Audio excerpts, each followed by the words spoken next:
we're hitting all the millennial topics and all the hype topics. Might as well lead this into Bitcoin. I mean, look, Beautiful. crazy moves. We all know how Bitcoin moves: plus 10%, minus 15%, plus 20%. So, the last time we chatted, I don't even remember. Let's say Bitcoin was 30K, Yeah. 35, hit almost 60, 58, came down, as a time we're recording this, down to 50. It went a little lower, came back up, hovering pretty much at 50K. What's your view? Is this extended? Does it feel sustainable? I mean, everyone, of course, is asking what's happening, what's coming, and honestly, can anyone guess?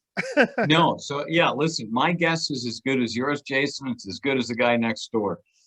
We can all look like geniuses or fools by saying that, I bought Bitcoin at X and, whatever, or I sold Bitcoin at X. I don't know where it's going. Full stop. Nobody does.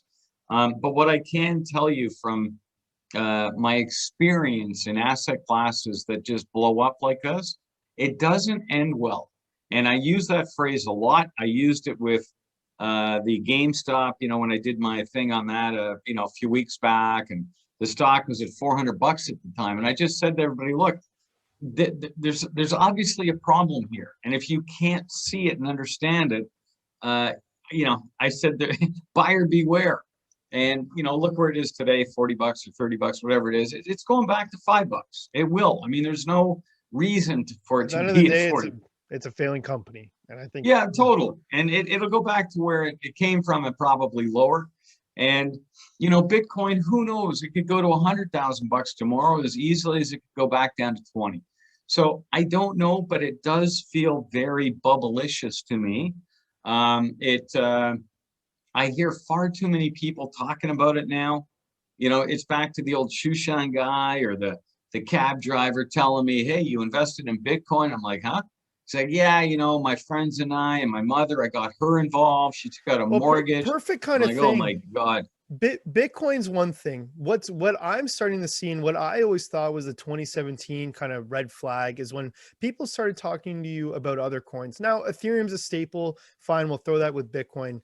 But when you were having people talk to you about Dogecoin, as an example, Yeah. or Potcoin, or these other, whatever it was, that was where it was like, okay, wait a second, it's getting a little crazy. Curious, and to talk about, I'm not too much getting other coins just yet, obviously getting Ethereum, but what you're seeing kind of take the other coin spotlight is these, now what people are calling, NFTs.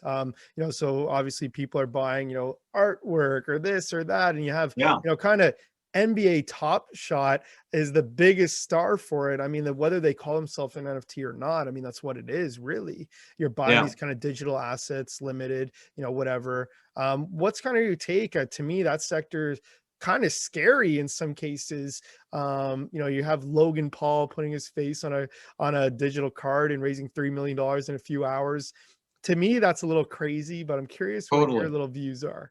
Yeah, totally. Totally. It's same thing with the art market, same thing with all these things. At the moment, people are paying just far too much and they're buying it blind. They're not even, looking at really what is the value of what I'm buying. There's just far too much money in the system at the moment available to far too many people. And that's not a good thing. And that's why I've always said, for me at the moment, the market is looking and feeling like it needs to pull back, and it needs a good excuse. And that good excuse for me is the new political environment that at the moment, listen, it's only been a month or whatever since the new political party's been in the US, but, give it a couple more months. And if things, kind of unfold the way I think they will, market players are going to start to look at the market and go, holy shit, we need to get out of Dodge. And why?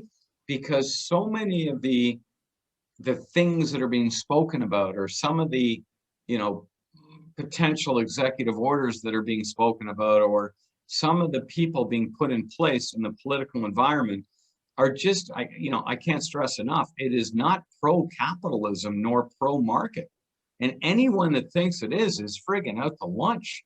It is so anti-market. So that is going to come back to haunt the market. And the market, as I said, always looks for a nice excuse to have a good sell-off so that Wall Street can always point and say, ha, told you so. You know, we told you, we warned you. There it is. It's the new Biden administration that caused the following. That's what they love to do, and they will do it, and it will happen. I don't know exactly when. I'm not here to time the market, as I said earlier. I don't really care, if it's today, tomorrow, next Well, month, quick whatever. question But for you, on these points. I mean, you've got some, kind of government representatives hinting at a $3 trillion stimulus oh, still it's coming. nuts. You've got all this stuff, so that the government's basically said we'll catch a falling knife, and we'll be on the bid, as you see traders say. Yeah. The government's going to be the one on the bid. I'm curious, if they do that, is that just like, for a lot of people, obviously they see it as an amazing thing.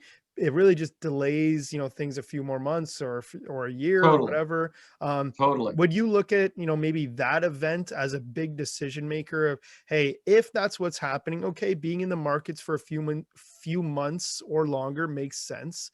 Whereas if it's like, you're not hearing too much about a stimulus, or, whatever, would you be like, okay, something's probably going to start to happen?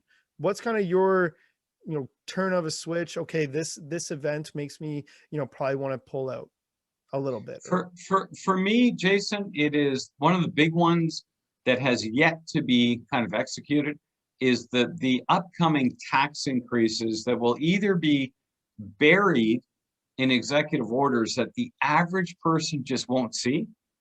That's a good one. They're very good at that. For instance, in the stimulus package, there is only approximately 10% of the total stimulus package that's actually going towards COVID.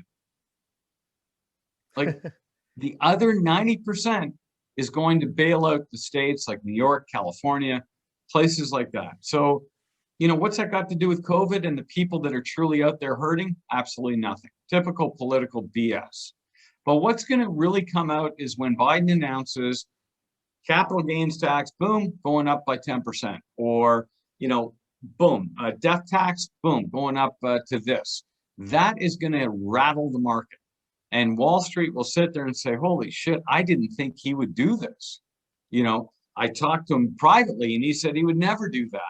But let me tell you, he is so, at the end of the day, the AOC and the far left and people like that, they've got him by the short and curlies. And he will have to do what they say. And if you had AOC or any of these types of people, getting what they truly wanted, I mean, she would tax the hell out of everybody to the most ridiculous rates you can ever imagine. She would want to redistribute income, 100%. So that's not a good thing for the markets. You can't deny that. But everyone is in denial mode at the moment because they want to give Joe a chance, and they should. That's normal. Let's give the guy a chance. Let's see what he can do. Let's see how he performs. But deep down inside, my gut feeling is that, the things that you thought that he would never do, they will be coming out soon. And that is going to shake and rattle the market, and it's going to cause a good, healthy sell-off. yeah. No, interesting. I still think, obviously people waiting for their paychecks, and, maybe that'll be a little bump that you'll see when it starts to hit.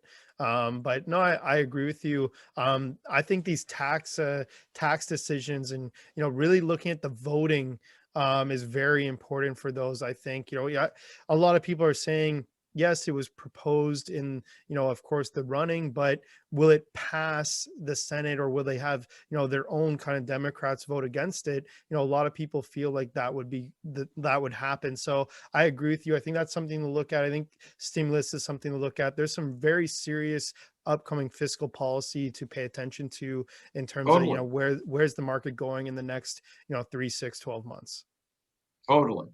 Totally. Interesting. So that's why I've always said, like, I've always been a bull in the market for many years now, like a decade and a half, a total bull. And it's worked out well.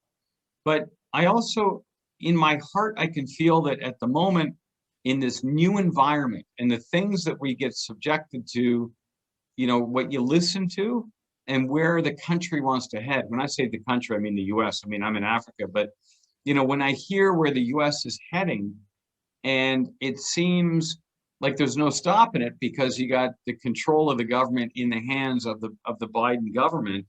It's very difficult to stop what they want to do. And like it or not, they will enforce it. And that thing that they're going to enforce is definitely not pro-market. The only thing that they can do that's temporary pro-market is stimulus.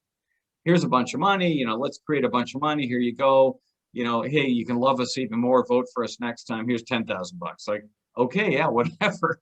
But when they start coming out and announcing increases in taxes and stuff, that's going to be scary, dude. When they start announcing, property sales, taxes, scary. Things like that, it's not going to be good.